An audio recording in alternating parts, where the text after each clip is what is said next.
Assalamualaikum warahmatullahi wabarakatuh.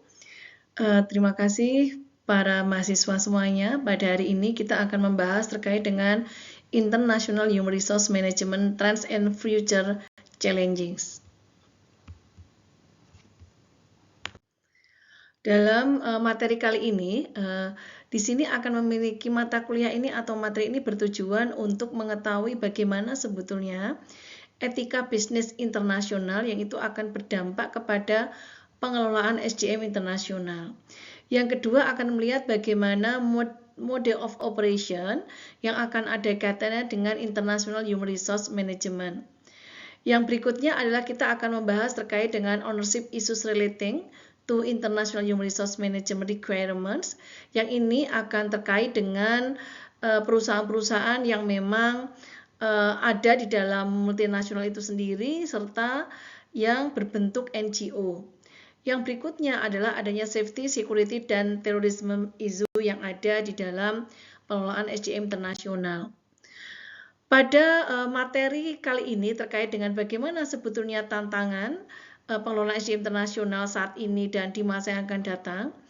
Pertama yang bisa kita lihat itu adalah globalisasi, di mana di dalam globalisasi akan melihat kita pada posisi lingkungan yang kompetitif yang global, lalu sudah tidak ada menghilangkan batas-batas pasar nasional atau borderless, lalu banyak munculnya pasar non-tradisional, lalu juga di situ akan memunculkan yang namanya pergeseran basis keunggulan kompetitif, di mana di situ terjadi bahwa pasar yang diproteksi dan di adanya regulasi serta monopoli dan oligopolik itu senantiasa akan menjadi sebuah economic of scale yang akan membuat akses ke sumber finansial berupa teknologi dan produk yang sehingga akan mengarah kepada kompetensi based asset. Jadi, di saat tantangan globalisasi ini bukan kepada produksinya, tetapi justru kepada intelektual dan sosial kapital yang dimiliki oleh SDM. Sehingga di sini di dalam organisasi maka perusahaan perlu memiliki mindset di era global di dalam pengelolaan SDM internasional ini, yaitu pertama mindsetnya mindset global, artinya bahwa itu pegawai-pegawai inpatriat maupun ekspatriat itu memang sama-sama harus menuju kepada satu tujuan, yaitu mindset global.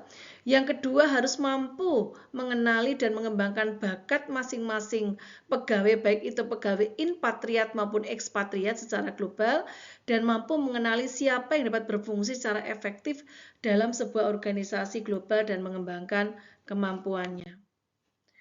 Sehingga di sini berdasarkan atlas laporan World Economic Forum diketahui bahwa indeks daya saing global Indonesia menduduki peringkat yang ke-46 dan indeks daya saing ini akan digunakan diantaranya adalah terukur dari ekonomi, kesehatan, pendidikan, serta teknologi. Nah, pendidikan ini adalah merupakan salah satu aset yang harus diekspor pada sumber daya manusia, khususnya sumber daya manusia internasional, ketika inpatriat atau para pegawai-pegawai nasional yang akan berkapasitas internasional, maka harus mampu mengoptimalkan yang namanya adalah education atau pendidikan.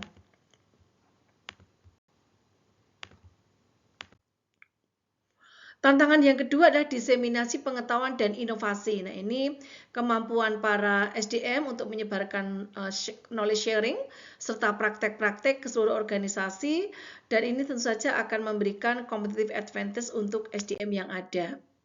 Tantangan ketiga adalah fokus pada kapabilitas atau kompetensi. Nah, hal ini dilihat pada menghadapi lingkungan bisnis yang unpredictable ya, yang selalu carut marut ya, ini akan membuat bagaimana para pengelola organisasi itu mampu memfokuskan pada satu kompetensi yang ini akan membuat sebuah tantangan serta bagaimana mengelolanya di masa sekarang dan di masa yang akan datang, apalagi dengan munculnya artificial intelligence.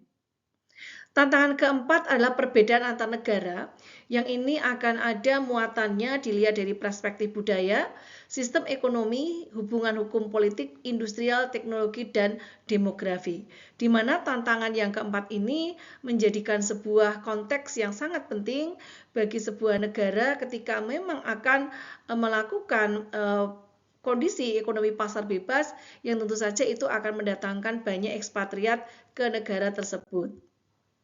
Tantangan kelima adalah revolusi kualitas. Nah, ini yang perlu juga diperhatikan, karena revolusi kualitas ini merupakan sebuah komponen sukses yang akan menjadi semakin penting dalam penyediaan produk dan layanan yang berkualitas dengan munculnya gerakan gugus kendali mutu atau TQM seperti Jepang yang justru akan itu memunculkan bahwa SDM itu adalah sebuah aset. Di mana revolusi kualitas itu akan kita lihat bahwa quality is excellent. Ini investasi pada pengembangan sumber daya manusia. Quality is value, fokus pada atribut penting yang diingini customer. Quality in conformance to specification, pemenuhan standar universal yang biasanya disebut dengan ISO, rekognisi dari pihak eksternal. Yang keempat adalah quality is meeting and atau exceeding customer expectation. Ini evaluasi berdasarkan kepuasan customer dan responsif terhadap perubahan-perubahan pasar. Melihat dari tingkatan ini yang justru paling diutamakan adalah quality is excellent, yang ini merupakan aset dan investasi terutama kepada human resource development atau khususnya pada international human resource development. Tantangan keenam adalah sharing, ya. Jadi sharing atau penyebaran ini merupakan sebuah kemudahan untuk mendapatkan keterampilan yang tepat di tempat yang dibutuhkan dengan mengabaikan lokasi dan geografis negaranya. Sehingga paradigma baru dalam perusahaan global itu yang awalnya adalah people issue berkembang menjadi people related business issue. Nah, ini sehingga yang perlu juga diperhatikan dalam tantangan SDM saat ini dan di masa yang akan datang adalah adanya bisnis etika bisnis internasional, lalu bagaimana proses pengoperasiannya atau mode of operation-nya, cara mengoperasikannya, lalu munculnya NGO, non-government organization, serta bagaimana peran emerging pada international human resource management sehingga mampu untuk berkontribusi di dalam keamanan yang akan kita sesuaikan dengan kondisi dengan makin maraknya adanya teroris. Ini adalah menjadikan tantangan-tantangan bagi SDM internasional di era milenial saat ini, dan ini akan menjadi sebuah produk yang harus menjadi pemikiran kita bersama bahwa SDM ini merupakan sebuah investasi yang sangat utama di dalam organisasi dan ini perlu dikelola secara optimal sehingga tantangan-tantangan dan bagaimana terobosan-terobosan di masa yang akan datang akan bisa dikelola dengan baik. Oke, ini brief yang bisa saya berikan. Nanti detailnya Anda harus membaca di buku ataupun lewat literasi-literasi yang lain bagaimana tantangan-tantangan dan di masa sekarang dan masa yang datang akan memberikan hasil yang optimal untuk organisasi. Terima kasih. Assalamualaikum warahmatullahi wabarakatuh.